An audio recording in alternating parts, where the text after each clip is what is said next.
Hi, everyone. I'm Laura Atherton. I'm so pleased to welcome you all to this webinar series. Today, we're focusing for new and aspiring landlords, but even if you're a seasoned landlord, I think you'll get a lot out of this still. But I really wanted to start with sharing why I'm doing this. Well, why am I interested in providing education and support services to help landlords grow? My husband, Phil, in the background there, and I both have been investing in real estate, mostly in Calgary, Alberta, for nearly 20 years. And so I think the coaching strategy side for me has probably always been prevalent. I've always enjoyed helping people and want to see people succeed. However, what really stands out for me was approximately 2018, we purchased a property and it was definitely in rough shape. You could tell the tenants were terrible. Like it was very, very obvious. If you want to hit me up later, and I'll tell you a little bit more details on the story, but it definitely was somebody who had been struggling, and the tenant issues were very difficult. The property needed a full renovation.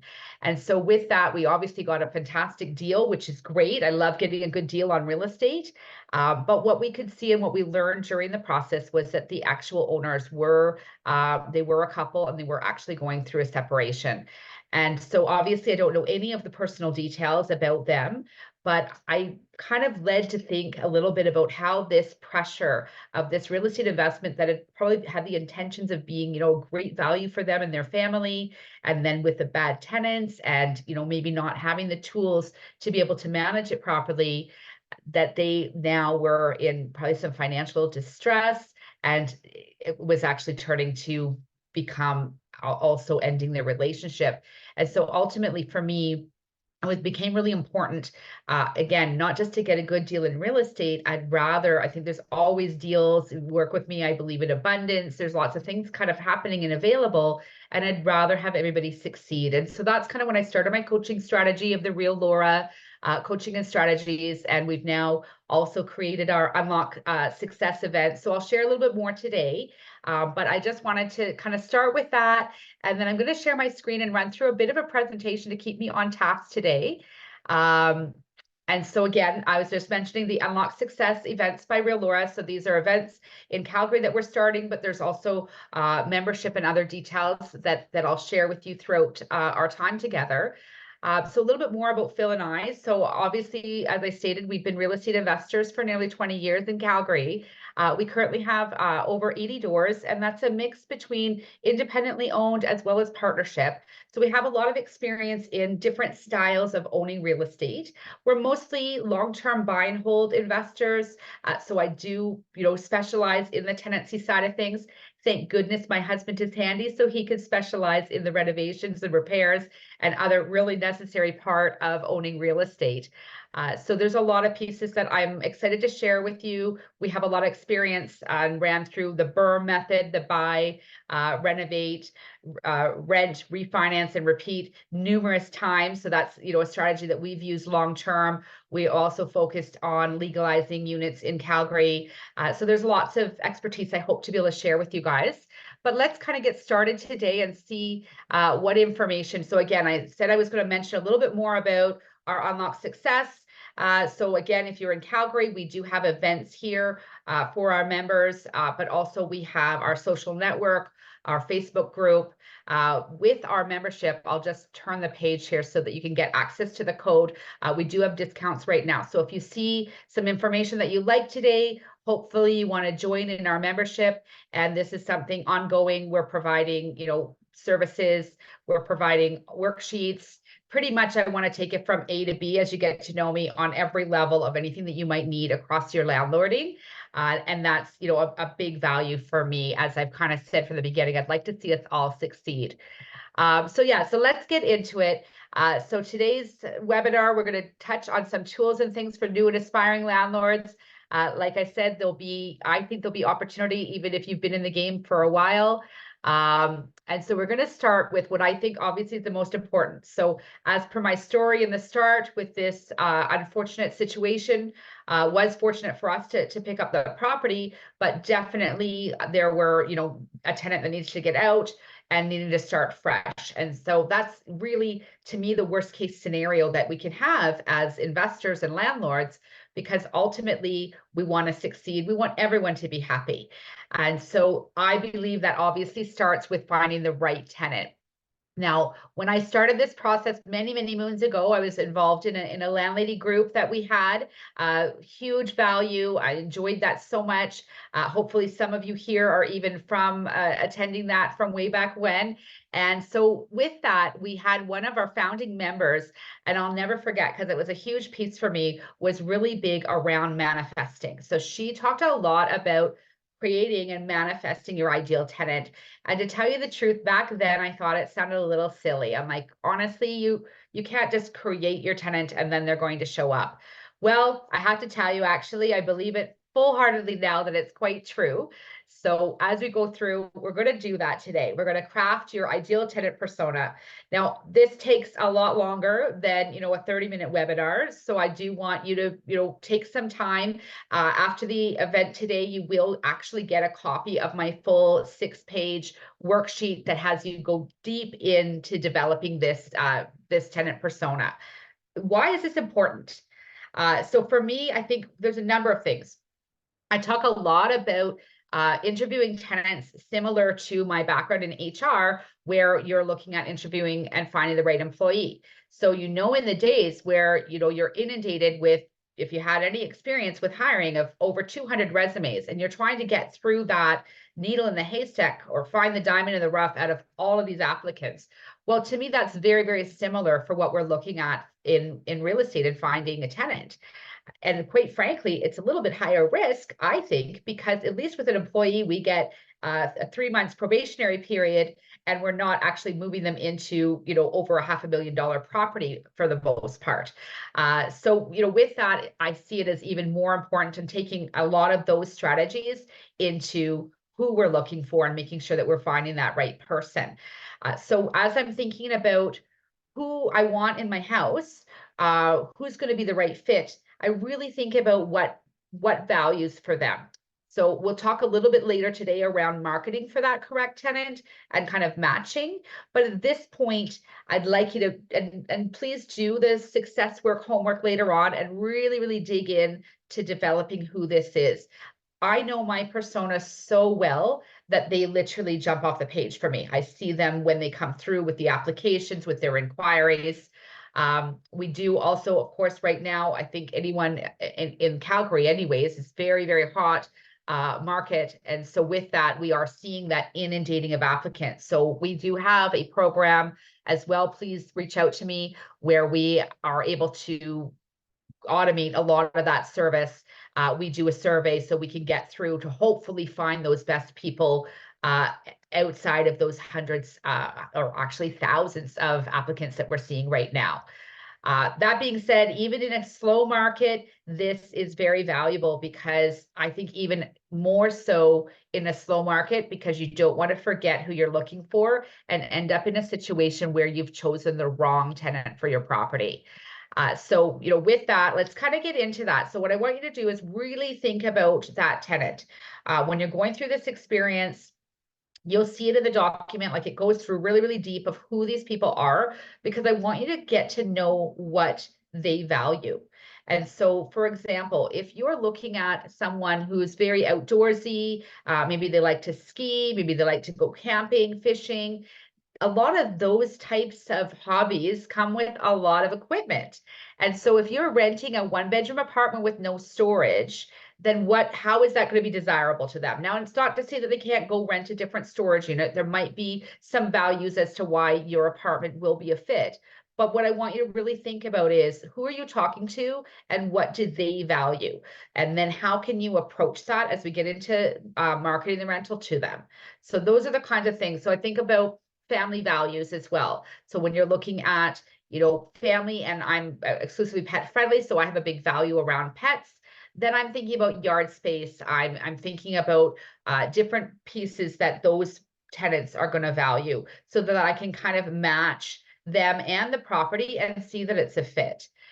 As we're going through those, demographics, those hobbies, those interests, the conveniences, like I want to know, one of my big questions oftentimes You know, again, when people unfortunately might start to become desperate where they're just looking for anything, and we want everyone to have a good experience. So I want, very important to me that the tenants are placed well as well, because even though they may feel like this unit is going to be a fit right now because they have no other choice, that's going to actually set everybody up to fail if that's not the case. And let's say it's an hour and a half commute, or it really doesn't fit the size of their family. The space isn't really right. It's maybe too small. Maybe it's a little bit beyond their budget. So some of those things, I believe, as the professionals, we have to pay attention to so that it doesn't cause us issue later for ourselves and for those tenants having to break a lease or having to make a change because they've made the wrong decision. So again, I want us to take that time, and I appreciate everyone watching this now to look at kind of taking that time to be the professional approach. We're not just looking for a tenant, we're looking for the right tenant. And once you know who that is, that fits perfectly for you, your values, your property, it's so much easier to find them, I assure you. Of course, once you've found them, there is getting into that application, background, interview. Of course, these things are incredibly important. So I want you to layer both. It's not just a case of like, oh, great, we both like football, or we both have kids in the same school. This is now about ensuring that you have the stability that's going to back that. So again, the success piece around finding that right tenant is ensuring that we do have a good match, because for the most part, you're looking at a minimum 1-year term, right? And so this is a long relationship, and they're going to be in your property, and we want them to take good care of it. So I want you to make sure that you follow through now within privacy. So I want you to be cautious and making sure that you're not asking things that under privacy you're not allowed to. But at the same time, you're still getting a thorough enough review to get a history and a feel that these tenants are going to be good. I do focus a lot on credit reports. I know not everyone does. I believe that that can show a real history, regardless of people are moving around or whatever that experience might be. I can see a lot on a credit report. So that's something that I value. Definitely your past, present and past landlords. The past landlord is even better, because if they're not great, the present one may give them a good reference. So there's a lot of kind of tricks around the referencing piece of it, and I'm more than happy to help if you want to reach out to me. For today's process, I just wanted to give it a touch, but mostly I want it to be about creating your persona. And the one thing I want you to think about with that tenancy persona is, you know, do they want to live in your property? So before we get into kind of communication and tenant archetypes, I want to kind of stop here too, that as you're creating that persona, if you find that your ideal tenant actually probably doesn't want to live in your unit, I mean, this happens a lot. And so I want you to, at that point, think about it. Are there adjustments you can make to the unit to make it more valuable to these tenants? Would adding a dishwasher or private laundry, are those things even possible? Creating different types of space, storage space. What things could you do to add value to make it desirable to your ideal tenant? Or do you need to maybe consider that you might not have the right property for what you want? And again, reach out to me. That's more of a one-on-one kind of piece that I'm more than happy to review and analyze for you, and with you. But it is just a piece to be aware of, because we can devise the most wonderful tenant in the world, but if they would never live in your house, then there might be a different circumstance that we need to talk about. So let's move on again, because I just have a short time with you guys today. This is really just a taster of how much I can kind of offer, hopefully some tidbits. So we're going to get into our tenant archetypes and communication. So I just did these kind of basic. I'll share a little bit more detail further, but you know, let's just go simply with the reliable, a transitional, and a challenging tenant. We have all of these. It could be the same for us, that we all have different experiences throughout our lives. Obviously, we all want the reliable, although transitional is something that's going to happen at any point. And to be completely honest, no matter what, the best tenants are going to have challenges at times, right? So how are you going to manage those challenges? So I spend a lot of time obviously talking about communication here. I knew you knew I was going to say that, right? And again, my big piece is that we're the professionals. So what do you need to do? Obviously on the reliable side, maybe it's really easy to have communication, but we also still want to make sure we're listening to concerns.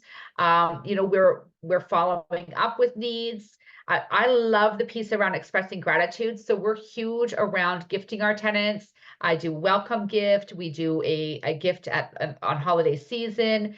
I want to thank them for their efforts. If someone's specifically done a nice yard or something like that, that's a big value to me as well. So just looking at how those things matches, and that kind of goes back to your tenant persona as well. So if your ideal tenant, we did have one example of a property that is literally like the whole yard is garden beds. It used to be owned by a restaurateur. And so the entire yard is raised garden beds. For me, my value is not a gardener. We've had issues on properties where they've created gardens, and then guess what? That tenant moves, and then the next tenant moves in, and they're not a gardener. And then I end up with a huge pile of weed beds. But in certain property circumstances, my ideal tenant persona could adjust a little bit and really require that gardener tenant. So just thinking about that as we kind of roll through, even in our communication strategies, who is it we're looking for and how are we going to make those adjustments?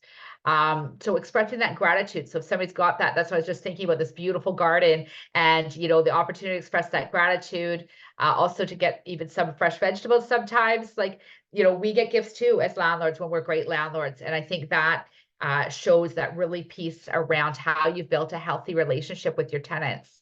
And I do speak to healthy relationship because, again, a lot of this piece around, we want to be firm, friendly, fair, but not your friend, right? So I want to just think that along that line, it's not about going out for beers with your tenant. Even if I have some landlords where the proximity is very close, they're renting a unit in their own home or neighboring property. And so with that, I think it's even more important to consider boundaries. So I have a few different tips and tricks throughout most of these things. During transitional times, we'll get into a lot more of this in the seasoned webinar next week. But when we're looking at changes, people moving on, people looking to buy a property, what can we do? Can we be flexible with our leases? What kind of guidance can we provide? What about resources if we have a tenant who's struggling? And so again, really thinking about how we can level up as professionals in the field and start giving landlord a better name than it currently has. That would probably be my ultimate goal for all of us. And again, you're going to have challenges. And those challenges don't mean that the person is challenging, right? This isn't about a person, it's about a situation. So we're going to have challenging situations. Unfortunately, we're going to have repairs and issues that happen on the property sometimes. So again, we want to address those promptly. Looking at boundaries and enforcing lease terms. I mean, all of these things can sometimes be difficult, but I find if you maintain it from the beginning in a really good structure and those expectations, maintaining that professionalism at all times, it's going to make things a lot easier. That even during difficult circumstances, we've had situations through eviction where we've still been thanked during that process because an ending had to occur, unfortunately, but that doesn't mean that it had to be disrespectful. So that's really important, again, to me on ensuring that we're respectful at all times.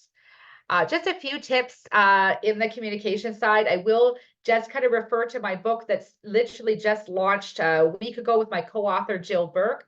Super excited about the opportunity to have this. This is something that might be easy for some of you to just hop on and use this to get a little bit more detail and strategies. I go deeply into the tenant archetypes as well as landlord archetypes in the book.